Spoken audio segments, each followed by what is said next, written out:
अगर कोई कहे कि मतलब 13 गेंदों में 28 रन ठोकने वाला कोई तूफानी बल्लेबाज अनजाने में अपनी ही टीम के पतन का कारण बन सकता है तो शायद ये बड़ा अजीब लगे, हाँ बिल्कुल, सुनने में तो अजीब ही लगेगा। है ना? लेकिन आज आरसीबी और गुजरात टाइटंस के मैच का जो जो डेटा है हम्म। उसने कुछ ऐसा ही साबित किया है। हम इस मैच की पूरी तह तक जा रहे हैं जहां आरसीबी ने बोर्ड पर सिर्फ 155 रन लगाए। सिर्फ 155? हाँ, और गुजरात ने वो 158 रन बनाकर बड़ी आसानी से मैच जीत लिया। ये तो एकदम उस फिल्म की तरह हो गया ना, जहाँ जहाँ पोस्टर पर तो बड़े बड़े सुपरस्टार्स हैं लेकिन स्क्रीन प्ले इतना बिखरा हुआ है कि फिल्म औंधे मुंह गिर गई। सही कहा। यहाँ जो बात सबसे दिलचस्प है वो ये है कि डेटा में साफ दिखता है, हार और जीत का जो अंतर था ना, वो सिर्फ टैलेंट नहीं था, अच्छा। बल्कि उस टैलेंट को इस्तेमाल करने का तरीका था। मतलब आरसीबी के पास एकदम टॉप गियर वाली शुरुआत थी, पर उन्होंने रेस के बीच में अपनी रणनीति ही नहीं बदली। एक मिनट रुकिए, T20 तो मतलब बनाई गेल और रसेल जैसे सुपरस्टार्स के लिए है ना? हाँ, ज्यादातर लोग ऐसा ही मानते हैं। अगर विराट कोहली ने शुरुआत में ही 13 गेंदों पर 28 रन जड़ दिए जिसमें 5 चौके और 1 छक्का शामिल था, और फिर देवदत्त पडिक्कल ने 40 रन बनाकर टीम को लीड किया, तो मोमेंटम तो पूरी तरह उनके पास था। बिल्कुल था, मोमेंटम सेट हो चुका था। तो फिर पाटीदार, जितेश शर्मा और जैकब बेथल जैसे खिलाड़ी ताश के पत्तों की तरह क्यों ढह गए? पाटीदार ने 19, जितेश ने 1 और बेथल ने सिर्फ 5 रन बनाए। क्या ये ऐसा था कि जैसे कोई बहुत महंगी स्पोर्ट्स कार हो पर बीच रास्ते में उसका ईंधन ही खत्म हो जाए? ये एनालॉजी अच्छी है, लेकिन स्पोर्ट्स कार से ज्यादा मैं इसे एक रिले रेस की तरह देखूंगा। Relay race. वो कैसे? हाँ, जहाँ पहला धावक तो एकदम उसेन बोल्ट की रफ्तार से भागा, लेकिन उसने अगले धावक को जो बैटन होती है ना, ओके। वो सही से पास नहीं की।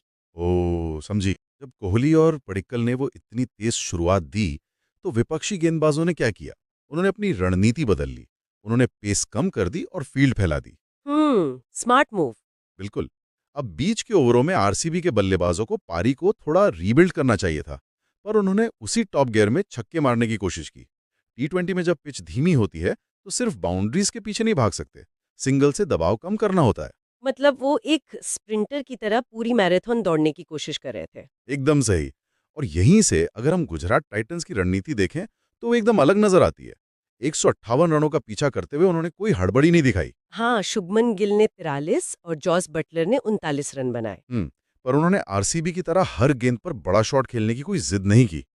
गिल और बटलर ने बीच के ओवरों में डॉट बॉल्स कम खेली, स्ट्राइक रोटेट की और दबाव को सोख लिया।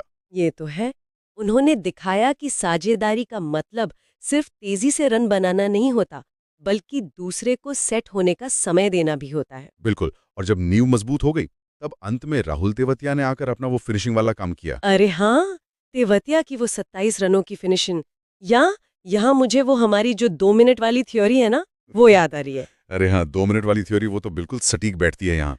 तो क्या आधुनिक T20 क्रिकेट अब मतलब एक खिलाड़ी के हीरो बनने के बजाय वो छोटे छोटे 2 मिनट के स्पेल का गेम बन गया है, जो 2 मिनट पूरे गेम को बदल देते हैं? मैं तो कहूंगा कि यही इस पूरे मैच का सबसे बड़ा आहा मोमेंट है। T20 अब वो 120 गेंदों का खेल रहा ही नहीं। अच्छा। ये अब उन खास 2 मिनट या कह रहे हैं 12 गेंदों का खेल है, जो पूरे मैच का रुख पलट देते हैं। गुजरात की जीत में तेवतिया का वो 2 मिनट का एकदम विस्फोटक स्पेल, और उससे पहले गिल और बटलर का वो 2 ओवर का शांत दौर। जहां उन्होंने विकेट गिरने से रोका। हाँ, वो शांत दौर गणितीय रूप से किसी एक बल्लेबाज के 50 रनों से कहीं ज्यादा मूल्यवान था। पूरी टीम ने उस 2 मिनट के दबाव को ना आपस में बांट लिया। ये वाकई सोचने वाली बात है।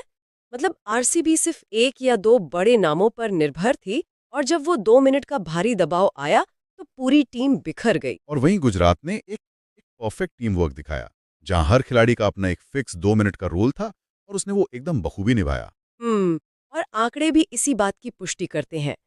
जब पूरी टीम छोटे छोटे योगदान देती है तो एक खिलाड़ी के फ्लॉप होने का जो असर है वो छिप जाता है। बिल्कुल।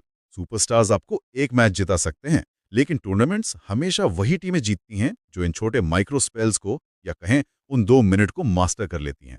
तो अगर बड़े नाम और शुरुआती धमाके हमेशा सफलता की गारंटी नहीं देते, तो सुनने वालों के लिए ये एक बड़ा सवाल छोड़ जाता है। वो क्या? यही कि क्या T20 ऑक्शंस में करोड़ों रुपए किसी एक सुपरस्टार बल्लेबाज पर लुटाने के बजाय उन सपोर्टिंग एक्टर्स पर ज्यादा निवेश करना चाहिए जो चुपचाप दबाव को सोखना जानते हैं? जो वो मैच विनिंग 2 मिनट खेल सकें। बिल्कुल। शायद क्रिकेट की इस नई स्क्रिप्ट में असली हीरो वही है। खैर, इसी विचार के साथ आज के इस डीप डाइव को यहीं विराम देते हैं।